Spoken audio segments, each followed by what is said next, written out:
sociedade secreta ou discreta? É uma sociedade hoje discreta. Não dá para você chamar de secreta uma sociedade que tem endereço, CNPJ, e você passa na porta dela, tem um símbolo de todo tamanho escrito. Não dá para você chamar isso de secreto, Certo, né? certo. Ela tem as suas reservas, as suas particularidades, mas é uma sociedade aberta, atua na sociedade aí há muito tempo. Tem as suas coisas, como toda família, como qualquer pessoa no mundo, qualquer instituição no mundo. Se você for um banco é aberto. Mas tem a parte do banco que só interessa quem trabalha lá dentro. E mesmo que trabalha lá dentro, o escriturário não conhece tudo que um gerente conhece, que um diretor conhece. Não? Qualquer coisa, a família da gente, ela é aberta até a parte das 5. Tem coisa que é só para a família mesmo. Então, qualquer sociedade que se preza, ela é aberta uma parte, um momento dela é reservado para quem está lá dentro. Né? O bode, por exemplo, é reservado. Não é assim.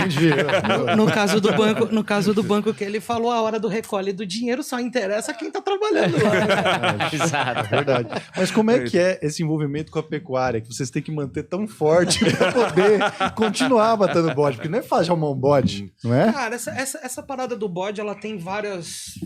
Tipo assim...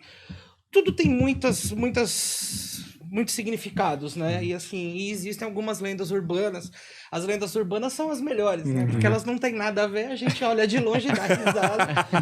E assim, mas pô, cara, o bode no passado, assim, no momento... Lá atrás da civilização, dentro de algumas culturas, ele era assim, você contava o segredo pro bode, o bode não contava pra ninguém.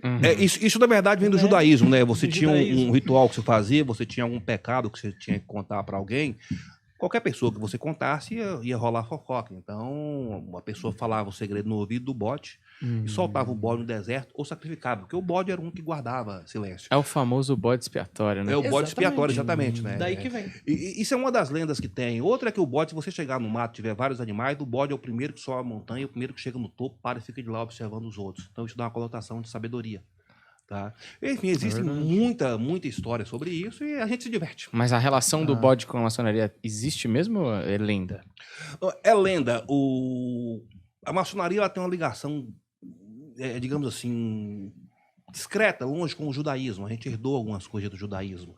E essas histórias do bode vêm da cultura judaica. Agora, tem um período da Idade Média em que a maçonaria começou a ser perseguida pelo poder religioso, e aí se difamou muito que a gente tinha pacto com o diabo e começou a se inventar histórias. E o bode, né, até por causa da imagem do Baphomet, que é uma imagem mitológica, vamos assim dizer, muita gente cria muita coisa. O pessoal é muito criativo. Se eu contar uma história para você aqui, você conta para ele, conta para o outro, no final do dia tem 50 versões, todas distantes da verdade. A par do bode que vem do judaísmo, que vem de lendas, a maçonaria ela é muito feita em torno de símbolos, de metáforas, de coisas. Você lê um negócio, mas não está dizendo aquilo, são metáforas, você tem que raciocinar muito para entender. E num dado momento da história, o poder religioso confrontou com a gente, usou essa história contra a gente. Tá? Se vocês deixarem eu contar um pouquinho a história de como começou, porque toda a mistificação que existe vem da origem dela. Eu vou explicar o porquê. Lá no feudalismo, no século VII, século VIII mais ou menos, a Europa tinha duas classes. A classe A e a classe Z. Você não tinha meio termo. 10% era dono de tudo, 90% era dono de nada. Nossa, que diferente que era. Não, mas Que bom que mudou, né? Bom que mudou. Mas você não tinha assim um meio termo. Você tinha os escravos, os vassalos, que era o pessoal que só tinha força de trabalho, o pessoal analfabeto, e você tinha o alto clero, não era o baixo clero. O rei, o nobre, aquela turminha, meia dúzia que era dono de tudo. E aí, no século X, mais ou menos, começa a época das grandes construções na Europa. É a época que se constrói grandes catedrais. Né? Você vai na Europa, você vê a Catedral de Milão, aquele negócio foi feito na Idade Média. Os grandes quartéis generais, os grandes palácios. A Europa virou um canteiro de obra. E cá para nós, tudo sem licitação, tá? Tudo sem licitação. Enfim, acho que vai falar um lava-jato lá. Eles estavam inventando a licitação. Estavam inventando a licitação. De artifícios, né? Aí vai surgir um personagem diferente, que é a figura do pedreiro. O pedreiro, ele não é o pedreiro hoje, o braçal, ele é uma espécie de arquiteto, de engenheiro. Porque você imagina o seguinte, você construir a planta de uma catedral hoje com um computador é fácil. Você fazer isso há 1000 anos atrás, quando nem papel e caneta tinha, era lápis na folha de bananeira, o cara que fazia isso era um gênio. O cara ele era muito inteligente. Então, essa profissão começou a crescer, começou a ser valorizada. Esse cara era inteligente e ganhava bem. E era disputado. Aonde ele ia na Europa, ele era disputado para trabalhar. Se você for pensar bem, era um período assim onde quase todo mundo era analfabeto. Então, assim, o pedreiro, ele era a classe mais informada, que tinha alguma instrução, né? Então, assim, e esse segredo, era o segredo de trabalho, né? Trabalho. E, tipo assim, agora vamos lá.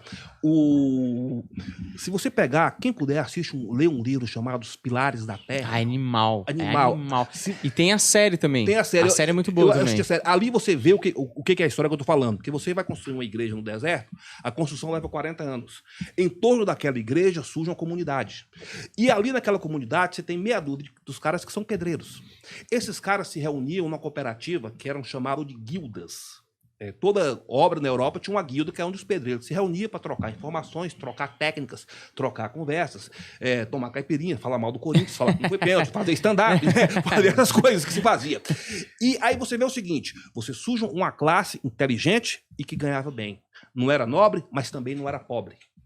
Claro que isso ia dar confusão. É claro que essa classe ia contestar o poder real, porque a igreja mantinha a massa sob comando, dizendo o seguinte, você é pobre à vontade de Deus, você não vai contestar Deus, o pessoal, E tem mais, os pobres vão herdar o céu. Então o cara era pobre feliz. Você quer enricar? Não, porque eu vou pro céu, o pobre vai pro inferno.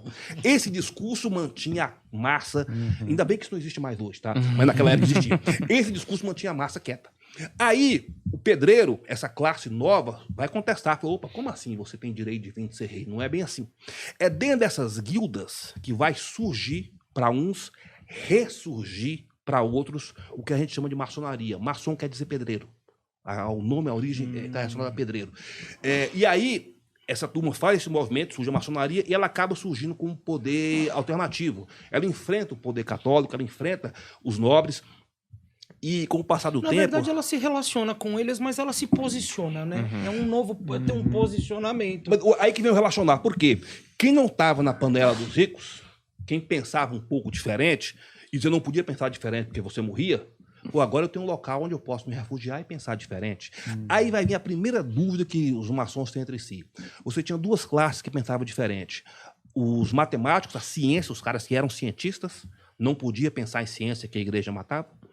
E os místicos, os esotéricos, que não podia pensar em esoterismo, a igreja matava. Essas duas correntes são opostas. Mas as duas olharam onde é que a gente pode se reunir para pensar diferente. Na maçonaria, ela recebe, então, vários místicos, cabalistas, Rosa Cruz, alquimistas, recebe todo mundo aqui dentro, e cientistas, matemáticos, gente muito frio com matemática, os dois se encontram dentro dessa ordem. E os nobres, que não eram os que mandavam, opa, eu tenho um local aqui que eu posso entrar e fazer parte, para poder crescer, para desenvolver. Então ela enfrenta o poder real, aí vem a ideia de conspiração, porque ela enfrentou muito a realeza, enfrentou o papado, enfrentou muita gente, foi perseguido, maçons foram queimados em fogueira, sofreram, morreram. Aí vem a ideia de segredo, vem a ideia de códigos, que a gente tinha que ter códigos para poder identificar quem era o outro e se livrar da perseguição real. As reuniões eram feitas dentro de bares, de forma escondida, de forma velada. Você alugava um salão de um bar, ficava alguém lá fora, tinha sinais para você identificar, tá vindo a guarda real, corre todo mundo. Aí o poder religioso... Você contava para sua esposa que você estava a 400 quilômetros fazendo a reunião, você estava na rua de baixo, porque você tinha que dar você tinha que esconder. Tinha que dar encontrando outros caras, né? Aí vem o seguinte, qual que é a grande disputa? A igreja dizia, a salvação é Deus está lá fora, Deus está anotando o que você faz, você vai ter que prestar contas a Deus. Obedeça a Deus que você está salvo. O maçom e outras classes afins, parecidas com a maçonaria, disse não. Deus não está lá fora, Deus está aqui dentro, você tem que voltar para dentro de você. Essa briga, Deus está lá fora, Deus está aqui dentro, na verdade eram duas correntes com um discurso, um mais bonito que o outro, tentando atrair seguidores. É lógico que o discurso dos maçons começou a atrair muita gente. Espera aí, então não tem direito de vir de ser rei, então se eu fizer aqui eu não vou para o inferno. As pessoas começaram a enfrentar, o poder religioso usou uma tática muito conhecida, difama quem está contra a gente. Aí você começa a contar a história, inventar que a gente é do demônio, que a gente é do diabo, que bebe sangue de bode, que faz ritual, que todo mundo é rico, inventou essa história. E a fake news da época, 1000 anos atrás, você não tinha luz elétrica, você não tinha tecnologia nenhuma. As pessoas se sentavam numa varanda, tomando um café, e começavam a contar. Ó, minha avó falava, ó, o padre da minha paróquia dizia, ó, não sei quem, não sei o quê. E aí começou a se espalhar. Curiosamente, nessa mesma época, ou um pouquinho antes, havia a mesma perseguição contra os judeus. O judeu, ele tem as suas peculiaridades, o judeu não é cristão, e é até acusado por alguns de ter matado Cristo. E você viver numa Europa, onde o cristianismo era a lei, era o poder absoluto, e você ser acusado de ter matado Cristo, você ia ser perseguido. Essas duas classes foram muito perseguidas, tá, pela Inquisição. E depois do que era uma perseguição religiosa, se transforma numa perseguição política, principalmente na Europa Oriental, mais especificamente na Rússia czarista. Era legal, o país está em crise, tem uma conspiração de judeu e de maçom que organizou tudo. Unia o povo, né? Unia o povo e tirava a culpa dos governantes, tá? Em qualquer lugar do mundo, o governante faz bobagem. Naquela época, os governantes de hoje não, mas naquela época eles faziam bobagem, tinha crise, tinha fome, a culpa é do poder paralelo. O auge disso vai acontecer no ano de 1896, quando surge um livro chamado Os Protocolos dos Sábios de Monte Sião. Esse livro é muito controverso, pelo que eu já pesquisei, foi o Serviço de Inteligência do Czar que escreveu como sendo um livro feito por judeus. Era um plano de dominação invisível do mundo.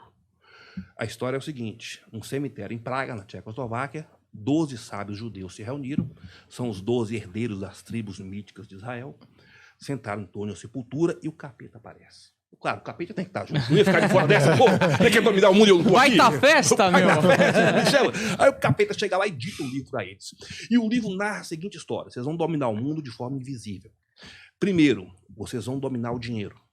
Dominando o dinheiro, eu falei, precisava o capeta vir aqui falar isso, todo mundo sabe. Dominando o dinheiro, vocês vão criar bancos, vão dominar o sistema financeiro. Com isso, vocês vão financiar a indústria passa a ser de vocês. Aí vocês vão dominar os meios de comunicação, vocês vão comprar rádio, jornal, revista, que a gente escreve o que a gente quer. Aí vocês vão dominar os políticos. Isso me surpreendeu, que o político se vender, não, isso me surpreendeu. Mas vocês vão comprar os políticos, você vai eleger quem você quer. Vocês vão dominar a indústria do entretenimento. Tá? Você de vocês, porque a entretenimento a gente forma opinião. Enfim, você traçou um plano para, de uma forma invisível, você controlar o capitalismo. Mas tem que ter uma oposição que o povo vai se revoltar. Então a gente inventa o comunismo. Uma coincidência, Karl Marx, o ideólogo comunista, era judeu. A dupla que instalou o comunismo na Rússia, o Lenin e o Leon Trotsky, também eram judeus. Aí o pessoal, tem sentido. Agora, quando você coloca isso no papel, eles falaram o seguinte: ok, o plano está muito bem feito. Mas como vocês vão conseguir implantar? Porque você tem que se infiltrar na corte europeia, nos meios ricos da Europa e dos Estados Unidos. E o judeu é mal visto por questões religiosas, antissemitismo. Como que vocês vão fazer para entrar nesse negócio? Deixa comigo. A gente precisa inventar uma sociedade que seja influente, que seja poderosa, que só frequente pessoas de elite, que esteja na Europa inteira. A gente não precisa inventar, já existe. A maçonaria está aí. Tem esse perfil.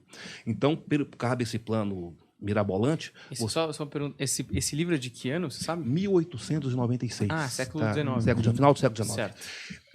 Esse período da humanidade, ele é muito fértil para uma série de coisas interessantes, e esse tipo de maluquice. De maluquice também, né?